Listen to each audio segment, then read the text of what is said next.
Now, recently, President Hakainde Hichilema called on stakeholders to support a proposed constitutional amendment which includes legislation on proportional representation in the National Assembly. The President urged the church, civil society organizations and other interest groupings to collaborate and build consensus on these constitutional amendments. Now, in response, 14 civil society organizations so far have strongly opposed this process, calling on the President to delay any changes until after the 2026 general election. They argue that the current approach undermines democratic principles and lacks adequate public participation. State Counsel Musa Mwenye is former Anti-Corruption Commission ACC Board Chairperson. He joins me on tonight's edition of Costa to discuss constitutional amendments, economic matters and the fight against corruption. My guest joins me shortly right after this.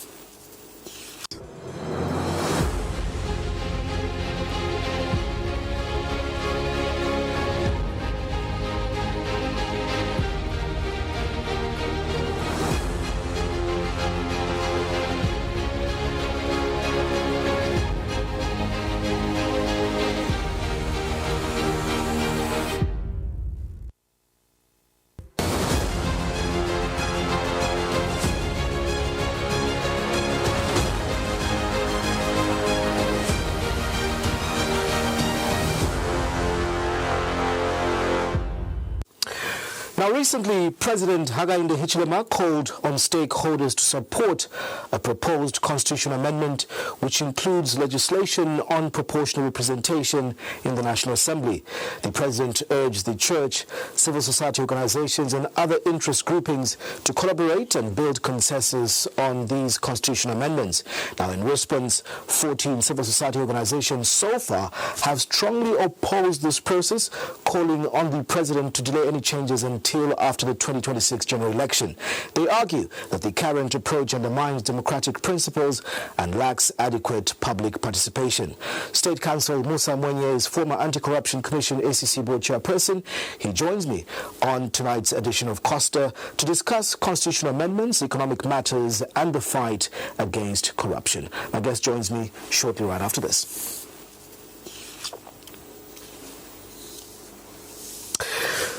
It's a pleasure to host Costa this evening on Channel 271 on DSTV. You're beaming or you're catching us live on Channel 20 on GoTV. Remember, we're streaming live also on our Facebook page.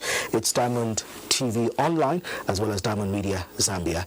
Thank you so much for joining us. My guest this evening is State Counsel Musa Mwenye. It's always a pleasure to host you and welcome to Costa. Thank you very much. It's nice to be back with you, Costa, on this program. I think let's get straight into the cracks of the matter. Zambia as a country has been at it now for the last 3 decades in trying to get what one may term a constitution that stands a test of time. We've had so many commissions from the Mwanakatwe, the Mvunga, the NCC, all this, and we're still coming back to it. This is 2025. Is it necessary? Not at the moment. I mean, the short answer is that there is no urgency to have a constitution amended at this time, and the reason is simple. Firstly, when you look at the history of constitutional making in Zambia, and I've said this on other fora, whether you like it or not, whether anyone argues against the position I'm about to give or not, the fact is that the constitution we have right now is the best we've had since independence. It's gone the furthest in including what we used to be called in the day when we were pushing for constitutional amendments, the basic minimums. For example, I'll give you a few examples.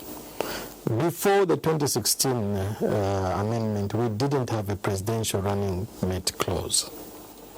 The vice president was appointed by the president and could be fired like any other minister. Now we have the president in waiting in case anything happened, approved by the Zambian people. That's a progressive clause.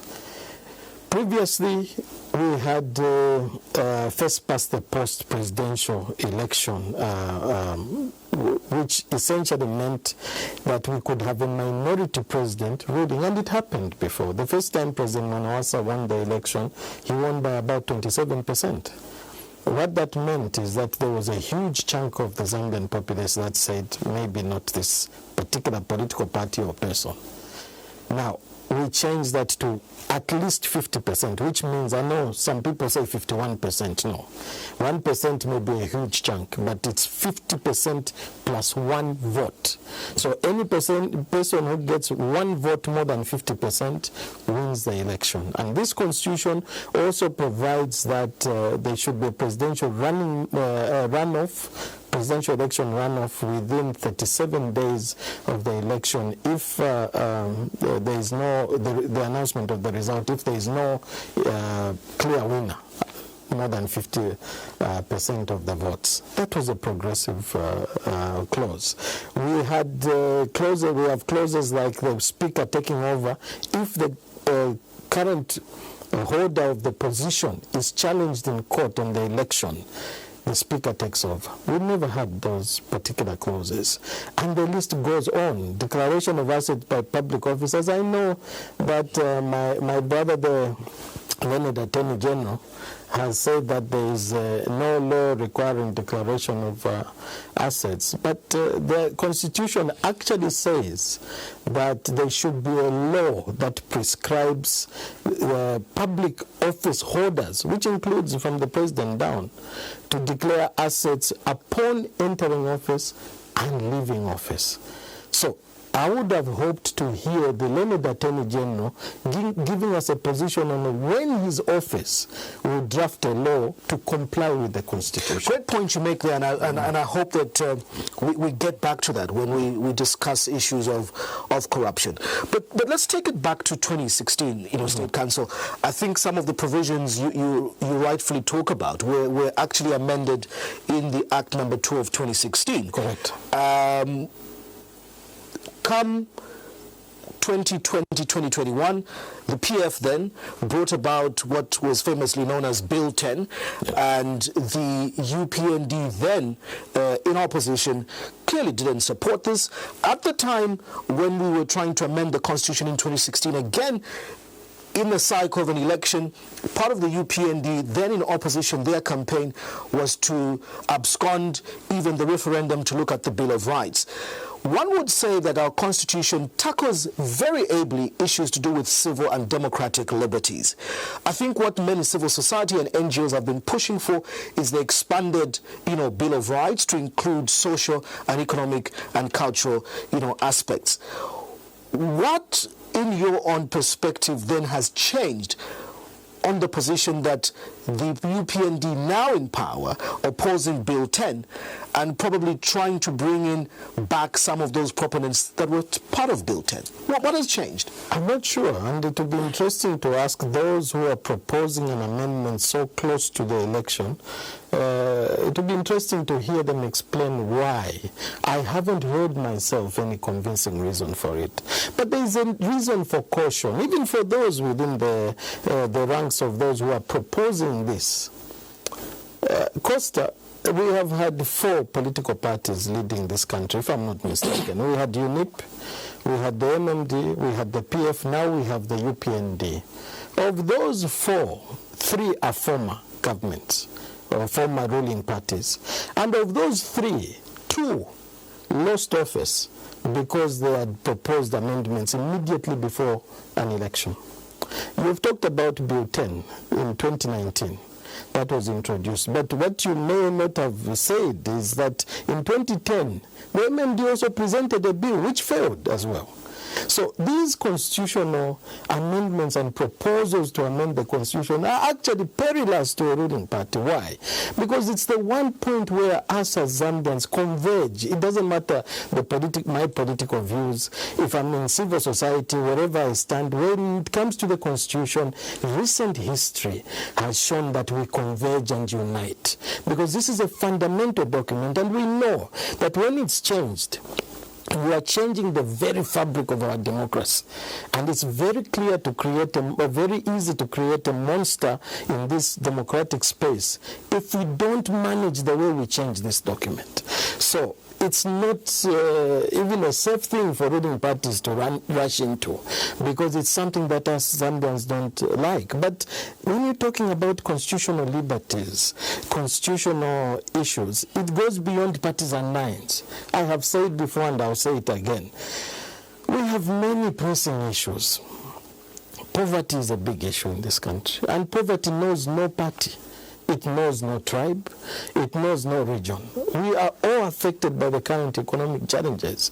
Why not focus on those issues? Probably shouldn't we be pushing then the amendment of Part 3 for the expanded Bill of Rights, because then it will capture rights to water, rights, to the basic minimums in terms of shelter and so on, so that we legally or constitutionally hold governments accountable. My position is that we can do that in due course and maybe include it as a constitutional referendum question on the Bill of Rights alone. But even that, the government already promised.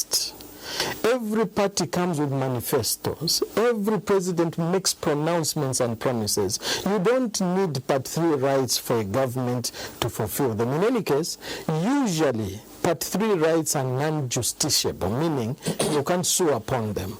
So it's incumbent upon every president or ruling party to take stock of the promises they make and to see where or not. There are some times that there are reasonable explanations as to why those can be achieved within an electoral cycle. That is understandable. But a conversation must be had around those. So, fulfilling economic aspirations of the people, social aspirations of the people, does not need an amendment to Part 3. It needs a fulfillment of electoral promises. The Constitution as the supreme law of the land is very clear in its preamble that it's we, the people, that give ourselves, this constitution. And obviously the biggest argument is that no select minority or majority grouping of people should dictate what this constitution should be. It should be the people. And again, the law is very clear, whether through a constituent assembly or a referendum, or we've been at it through commissions or constitutional, whatever we call them, but there must be thorough consensus and consultation. The President went to Parliament last month in his address on morals, values and principles. He lamented on Women's Day, he lamented on Youth Day that it is very clear that the Zambians have agreed that we need to amend this constitution on the basis of inclusivity for the disabled, youth and women. We've seen that the church has come out to say there was no consensus, they were not approached on this, some women's groupings. Is the president's reason valid ahead of the election that we need to again have a bite at the constitution for more inclusivity on aspects of proportional representation? Costa, Article 259 of the Constitution is very clear. Okay? In all appointments and nominations, it creates 4 thresholds. Number 1, that there must be 50% of appointments or nominations for both genders, so women and men, okay? And that is a constitutional provision. So in appointing, in nominating, you have to take that into account unless it's not practicable. Number 2, there must be equitable consideration of the disabled and youth. That is in the Constitution. Okay? Number 3, of course, regional balancing. It's a constitutional requirement to regionally balance appointments, so far as that is practicable. Now, we already have a constitutional provision. The issue here is that constitutional provision. How far have we gone in actually enforcing it? Do we have 50% of all the appointments that we've had in the recent past in the permanent secretaries, directors, judges, ambassadors, are they women? Forget about the members of parliament for now. At parliamentary level, 8 nominated MPs, 8 MPs are nominated. How many of those are women and the youth? At DC level, district commissioners, how many are women and youth? And we can go down. So it is not only parliamentary level that you balance for the youth and women. It's at every level. That's what the Constitution says. So we've already got a constitutional provision. Now, the question I have, if we bring another constitutional provision, what guarantee do we have that that one will be obeyed when what we have right now has not been obeyed? The thing that gets to puzzle many of us as Zambians from a lay perspective is you, the lawyers, and obviously the president has a legal team of advisors. Are you saying then that those advising him in his legal team, those advising him in the Ministry of Justice, have not seen this Article 259 that you talk about? The president is soundingly coming out very clear that we need more women and youth. I'm not sure. I don't know whether they haven't seen it. I don't know whether they've advised. I can't speak for them. But what I do know is that Article 259 is there. And the Zambians have the Constitution. They can pull it out. You journalists should pull it out and read it. It's there in black and white. That 50% of the nominations or appointments, and it doesn't just rest with the president or just the president. Every government position that has the power to appoint. For example, if a minister is making board appointments to a statutory organ or a state-owned enterprise, the requirement is that 50% should be women on that board. The requirement is that that particular minister should take account of the youth and the disabled in making those board appointments.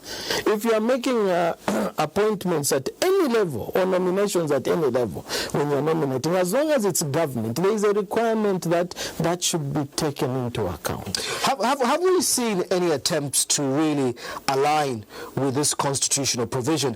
I'd like to cite another article, I think, within the Constitution that talks about political parties in their operations or activities must sort of align to the tenets of the Constitution in terms of holding, elections, but also I think in that aspect, the representation. Are we seeing from grassroots level political parties adopting women as councillors, adopting youth as members of parliament, ultimately because then if you have to appoint ministers from MPs, you will have that. Are we doing that from grassroots level? I mean, there should be an encouragement at all levels to do that, because we must have inclusivity in the whole governance of this country. But I think coming back to your question, it's important. I think I need to address it. Look, the way constitutions are made or amended in this country is well settled. I mean, I've had interactions with at least 3 or 4 presidents on this issue, starting with the time I was very young with the famous conversation with the late President Mwenye. And from that time, that conversation gave birth, I think it was 2007, that conversation gave birth to the notion that the government is not the one to preside upon the process.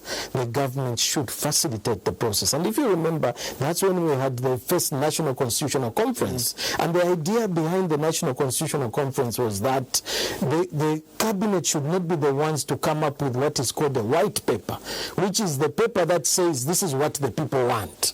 The draft should not come from cabinet. So it would be this is what we are seeing in recent times. No, that doesn't accord with the consensus building. The constitution must be built bottom up. The role of the government is facilitative in nature. It's not prescriptive. It's not to prescribe what consensus looks like. It's not to prescribe what the contents of the Constitution should be. It should be to facilitate a process. The first thing you do when you embark upon a constitutional review process is to agree the constitutional review roadmap. How are you going to get the views of the people? What threshold are you going to use to say people have agreed? Okay, so what is the threshold? How many are those people? Is it people in a conference hall? Is it people that interact with those in power? Exactly how do you determine that the whole of this country, from north to south, east to west, all 22 million of us or so, have agreed to this constitutional review process in all the region? So you need that roadmap, and this roadmap must be agreed. how we are going to get the views of the people, how we will determine which of those clauses should be amended and what should be included. And as I said, we have a reasonably good constitution so far. What should be removed or added? How do we determine the content of the clauses that we put in? And how do we have this enacted? Now, that should all be agreed before you even get to the content of the constitution. Now, you mentioned delimitation. And I heard my brother, the learned Minister of Justice, implying that delimitation is not a contentious matter. It's one of the most contentious issues in any jurisdiction. To determine where the majority of constitutions will be, to determine which, not constitutions, constituencies, yeah. To determine which constituencies should be split into more than one and where they should increase is always a contentious issue, because we are quite a polarized nation, politically and regionally. And you don't want to create the impression that certain regions are getting more constituencies than others. You know, one of the most important considerations in delimitation is population. Okay, the demographics, the geography, the culture of the people, the district boundaries, those things are the ones that determine delimitation. Now, my advice to government is usually when people in the ruling party or the government are leading in the conversation on delimitation and these other issues that deal with setting the rules and of the game of elections, it always breeds distrust, even if they mean well. The challenge we have... So Costa, what the law says is that the Electoral Commission is the body to conduct delimitation. Now, we already did this delimitation exercise in 2019, if I remember, between October and December. And the Constitution says maximum it should be a 10-year period. The question that I have is, are we going to go by those borders that have been recommended in 2019? Is there new constituencies that are being created in addition to what was recommended then? It's a very contentious process. The challenge also, State Council, is that, yes, you're very right, when the country goes for the census, usually aspects of delimitation will coincide, or after that, like you've rightfully put it, when we have the population statistics, then you can move on to that. Yeah. We are sort of in a conundrum because even the Zambia Statistics Agency is a bit delayed. They didn't give us a census in 2020. I think we went for census far later, around 2022, if I'm not mistaken, or somewhere around there. The report was only being published or launched this year, again brought about some controversies. Then you hear last week on the floor of Parliament, the current Minister of Justice saying, just like you've ably put it, that there was a recommendation in a certain report around 2019-2020 that we needed to delimitate following an ECZ report, bearing in mind that some constituencies were so vast. But like you're saying, is this really the right time? Will delimitation, or let me ask it this way, is delimitation the answer to proportional representation? No, even proportional representation itself. Look, Costa, we had the Constitution before 2016, okay? Before the amendments, Act Number 2, before Act Number 2 of 2016 came into effect, we had what I would call a reasonably imperfect Constitution. But under that Constitution, we were able to conduct credible elections and change the government from one ruling party to another twice. Under this Constitution, the UPND were able to win the election. The question is, next year, what is it that makes it urgent to do it now? Every one of these things have a cost implication. I would want to imagine that the ECZ has already put out a tender for the printing of ballot papers. Will that tender be put out? I'm not sure whether they have. But well, they've announced that Al Ghurair of Dubai will be printing the ballot papers. So that tender would have had certain constituencies. Are we redoing that tender? Is the cost of the election now going up what happens to our chamber if we are adding more seats? Is the current National Assembly enough? Do we have then the allowances? And the questions go on and on and on. The CDF allocations. Yeah, CDF allocations and so on. The infrastructure. Yes. So at the end of the day, it can't be said at any level that creating new constituencies has no cost implications. Not at all. It has huge cost implications because we are creating new government officers, new holders of parliamentary positions that come with emoluments, sitting allowance and benefits. And those things have costs. This is not the right time. We have more pressing issues that deal with the poverty of the Zambian people. And we've already been ranked, I think, 6th most poor country by extreme poverty metrics. So that is something that we should all collectively look at. We have one Zambia, Costa, and it doesn't matter which political party you belong to. You talk about poverty, you talk about the economic aspects. If one talks to the youth today, I think the issues are about unemployment. Correct. The issues are about opportunities. Correct. Is the solution to youth unemployment, youth empowerment, taking them to Parliament? No. How many would you employ?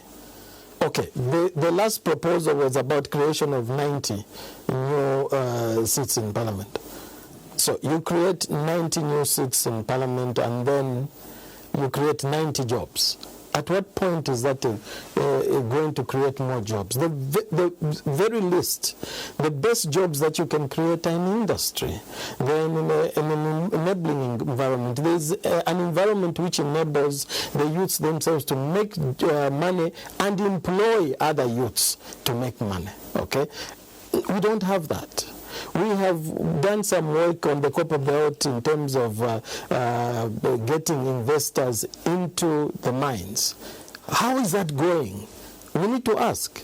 Are the people of the Copper Belt seeing the subcontracts being given to employers, local employers on the Copper Belt? Are the subcontractors being employed and paid? Okay, how is that exactly going? We need to start taking stock on that, and we need our government to take leadership over these issues. Who are getting the subcontracts on the mines? How is the mining going, and are we creating real jobs in the mines? Is the real economic effect of privatizing those mines and bringing investors in paying dividends? There is no reason why we should be poor. We have so many minerals. We are told that our emeralds are the first or second best emeralds in the world after Colombia. We have gold. This whole country is a mine. Every province has something that you can mine. Why are we poor? And those are the questions we should be asking. Let's take it back to when you said even before 2016 we had a fairly imperfect, constitution. There were some SADC and African Union sort of protocols that were put in place that by certain years there should be a 50-50 agenda in terms of leadership representation of men and women, a certain proportion for youth.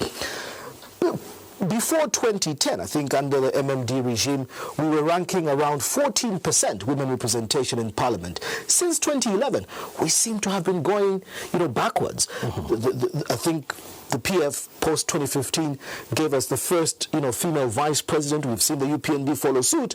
But when you look at Parliament and Cabinet now, I think we should be hovering between 9 to almost 11% in terms of women representation. In fact, even having now Article 259, why do we seem to be retrogressing and thinking that only when we delimitate and put in place a new law should this be better, when we were actually even performing somewhat better before the current constitution? Yes. Correct. And let me tell you, my own view, and it may be an uninformed view, is that our politics have become more and more dirty. The personal attacks, the lack of issue-based politics, the attacks on the persons of people who participate in politics do very little to encourage women to participate in politics. I think for me, that is a big, big problem. And that's why I have said before, and I'll say it again.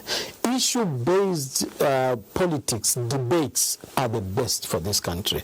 Currently, we are sinking very low in terms of just attacking each other, insulting each other, disrespecting each other. There are a lot of issues we should be dealing with. Now, that to me has led to the low participation of women. How do we resolve that? It's not parliament only where you can make a difference. I've never been a member of parliament in this country, but I've been Attorney General. I've been Solicitor General, okay? I've been chairperson of the Anti-Corruption Commission. I've been privileged to serve in those positions. The question I have for you is, have we had any women in these positions I've served in? Are you telling me that there are no women who can serve as Attorney Generals? So it's not only election, it's nomination. It is appointments. We can make a real difference there because you don't need the lengthy process. Even today, we can have half of the permanent secretaries being women. Today. Is it a question of meritocracy that probably these groupings, women and youth, fall on the basis of competence? Has this President Hakainde Hichilema, done enough to fill these positions with women and youth as per Article 259, that he feels now he's reached the brim, he needs another constitutional provision to give them more opportunities? No, I mean, to suggest that there are not enough competent women is fallacious. Costa, let's be honest, whether it's now or in the past, some of the men appointed in some of these positions are shockingly incompetent. Some of them should never come near some of these positions. And there are many more women and some youth that would do much, much better in those positions. I was relatively young myself when I became Honorary Secretary of the Law Association of Zambia. I was 32. I became Solicitor General at 36. I think that is a youthful age. And I was Attorney General by 40. So I was given a chance then, okay, to serve in these positions. There are many people like me who can serve in these positions, who are responsible youths, who are capable and competent youths. We have a lot of them. We should invest in finding them. There are a lot of women who are competent. And my experience is that they may even be more responsible than some of us men. Let's invest in putting the constitutional provisions we have now into practice. We should enforce them. They are there. This constitution we have is the best we've had since independence. For example, some of the clauses that are there, did you know that party financing has been provided for in the constitution? There is a clause that says you can create a political party fund, and those political parties who get elected into parliament can choose to participate in this fund of funding them, but they have to be open and provide accounts and be accountable for the money they receive. They can opt out. Has this president and his administration done enough to follow Article 259 and try to balance the appointments that are within their mandate and power? A lot more can be done. And I don't think enough has been done. We still have time, and we would encourage them to appoint more women, to appoint more youths, but also to regionally balance their appointments. That's what the Constitution says. Let's tackle now the issues of corruption post-2021. The UPND said people voted out. Rather, even the public said the voting out of the PF then was because they had become a corrupt, party. The UPND described PF as probably the most corrupt party in Zambia's history. So there was a lot of outlook, just like it was when President Mwanawasa lifted the immunity of President Chiluba, that people were interested to see the recovery of this looting and so on. You had an opportunity to serve as chairperson of this ACC board, later on dissolved.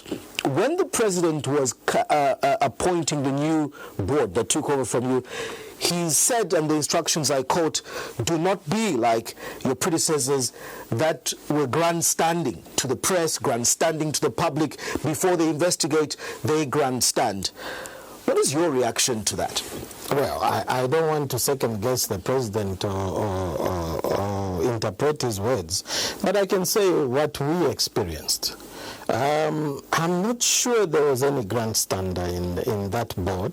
Perhaps he was talking about the management. I'm not sure. We didn't have the power to arrest. We didn't have the power to investigate. We provided oversight to the institution. So, in as much as he spoke about people grandstanding before they investigated and arrested, perhaps he was talking about the management. On the board, what we did was to inform the public when we had something to tell the public. The Zambian people are the bosses. Okay? The issue of corruption is a very topical issue at any rate.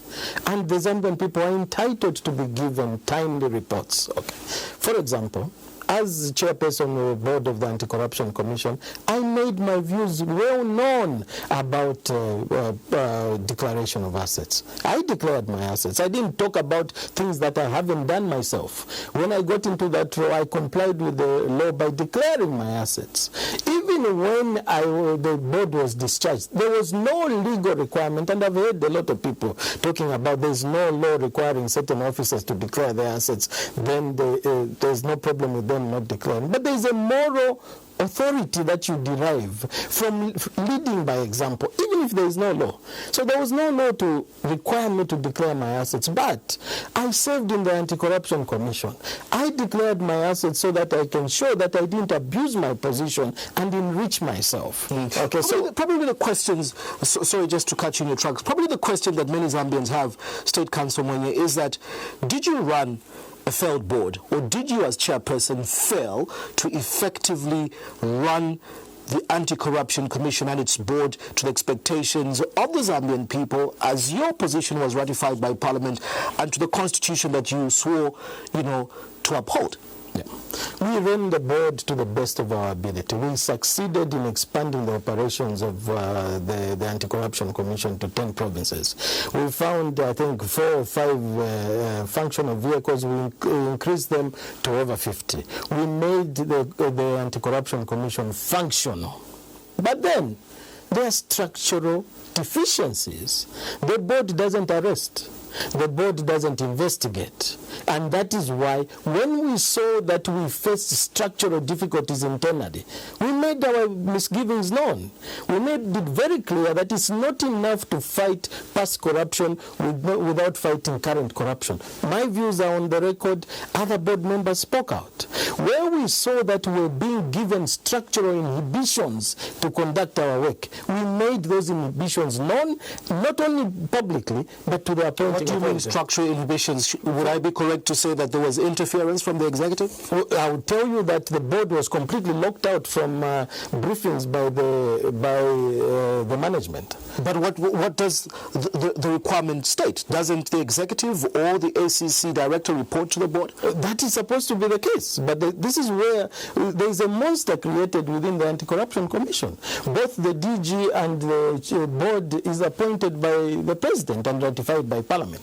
So it's very easy to basically neutralize a board that is strong when you have certain inhibitions in management. Now, I don't want to go into the many details of that. But I have questions for you. Is it true that your board and the Director General were involved in cutting deals?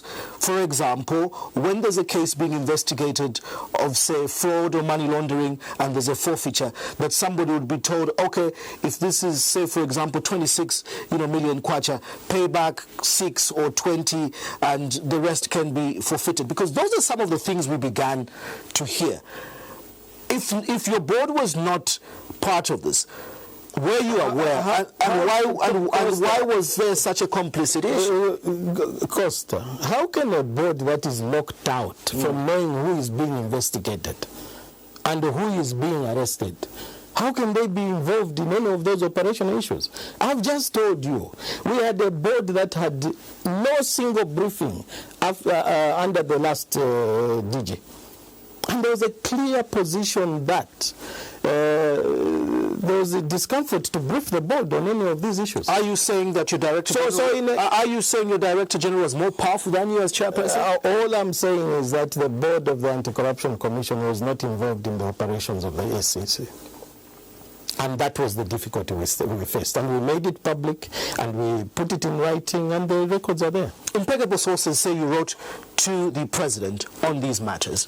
Correct? I won't go into those details. My training as a public servant is you don't discuss those high-level communications, but the highest officers were aware of our inhibitions. So what then led, in your opinion, to the dissolution of this board? Was it that you had failed? Well, it's the lack to discipline the Director General? If you remember the run-up to the dissolution of the board, one of the board members, and it's important that you record the chronology of events, one of the board members went public to highlight the limitations that the board was facing and how certain government officials were interacting with certain officials in the ACC. I don't want to go into those details. And shortly after that, we saw the resignation of the DG, okay? And then the board was dissolved. Now, the public notion was that that board member was a whistleblower, okay? So because of the whistleblowing, it appears the board was dissolved. Now, I don't know. Okay, but all I know is that the dissolution of the board came on the back of one particular director going public with certain information. That is water under the bridge. We have a new board now at the SEC. We have a new Director General. What you and I must be doing is to encourage them that the fight against corruption cannot go be done only in the rearview mirror. And that is the point that our board consistently made. And then one of the directors of the board made public what we were privately discussing and communicating to authorities at the time. So we need to encourage the current board that we can't fight corruption only by fighting past corruption. The biggest measure is we must be asking, and I know that the board will consider this, and I want to believe that they will do what they can in that area. But the questions we want to ask is, who in the current administration at a high level has been investigated, questioned, arrested?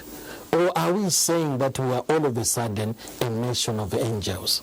Well, these are the questions I think you should be answering, former ACC board chairperson, because it seems that this government, even with the loudest voices to say, let's fight present-day corruption, there seems to be nothing happening in the ACC, even under your watch.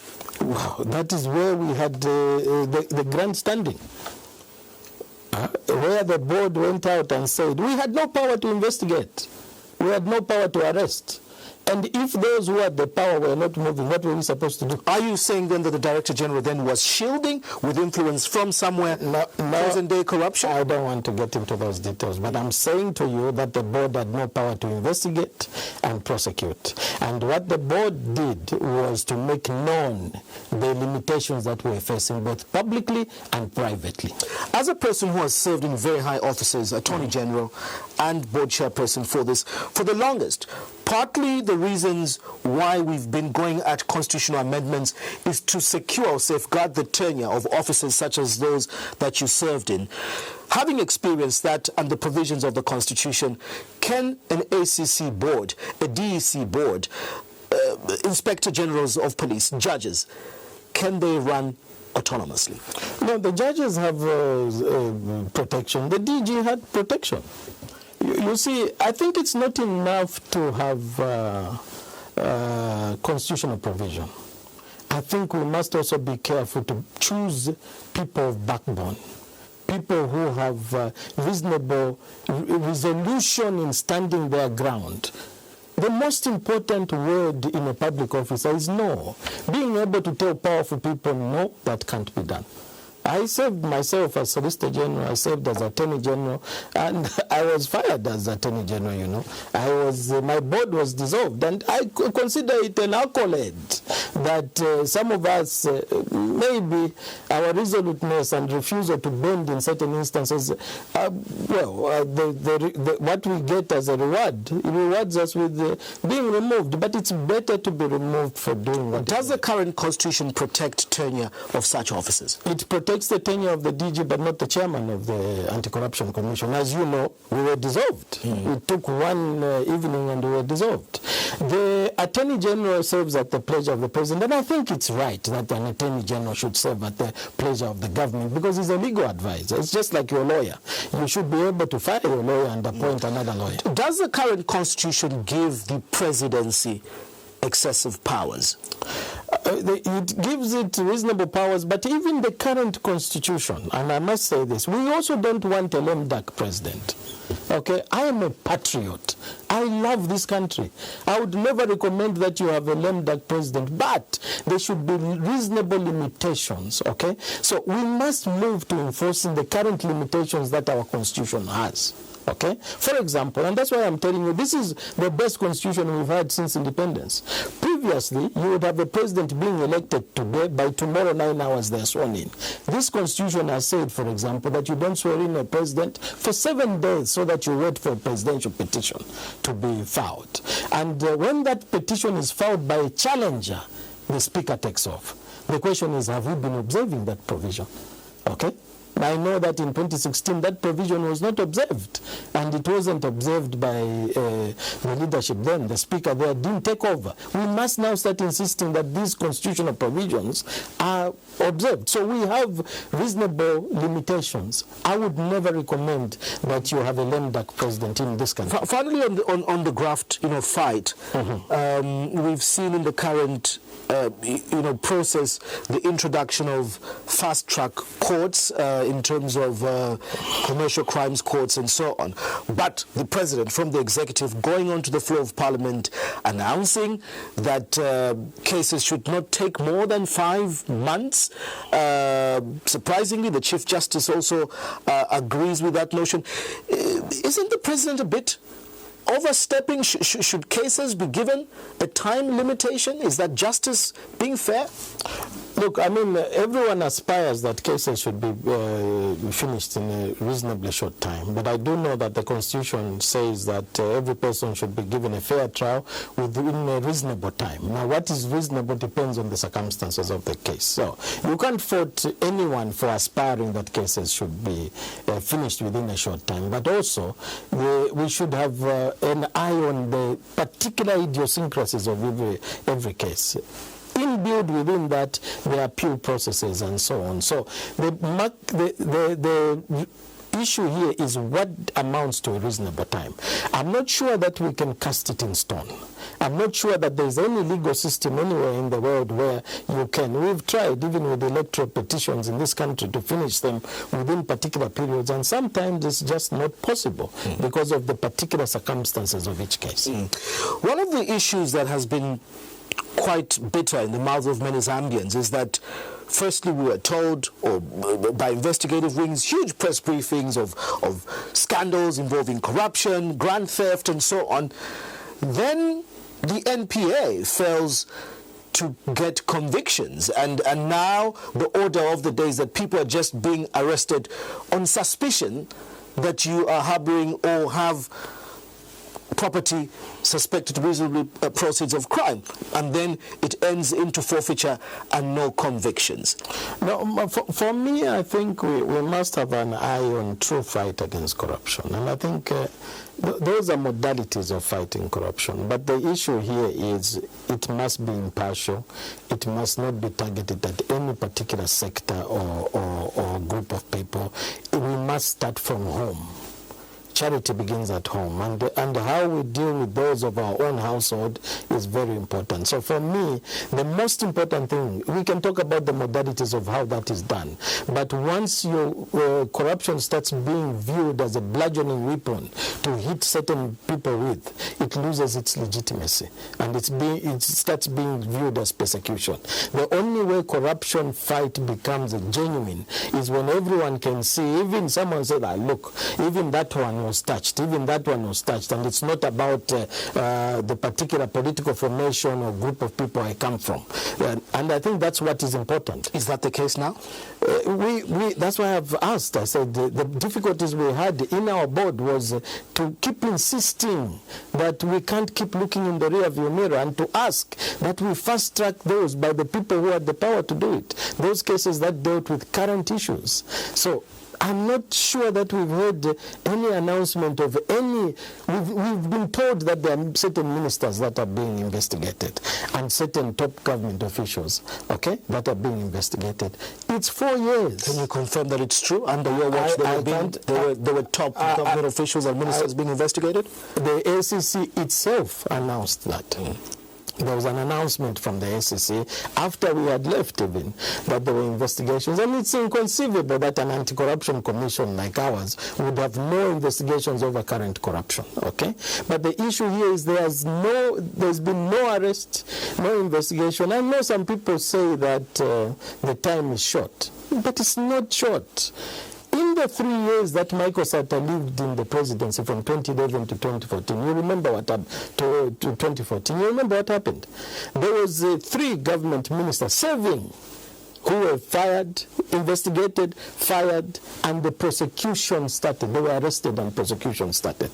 There were at least 3 or 4 permanent secretaries who were first investigated. They were then relieved of their duties, arrested, and then the prosecution started, and several other government officials. So it's possible to investigate, arrest, and prosecute within 3 years, we saw, from beginning to end. Okay, we are now into the 4th year. We haven't had any, and that's why I ask. It's possible that we are now a nation of angels, but if we are a nation of angels, maybe we should pat ourselves on the back. State Counsel Musa Mwenye, thank you so much for joining me on Costa this evening. Thank you so much for having me. There you have it, our discussion around constitutional amendments and obviously the fight against corruption. My guest has been the former board chairperson of the Anti-Corruption Commission, State Counsel Musa Mwenye. Thank you so much for watching. Good night and God bless.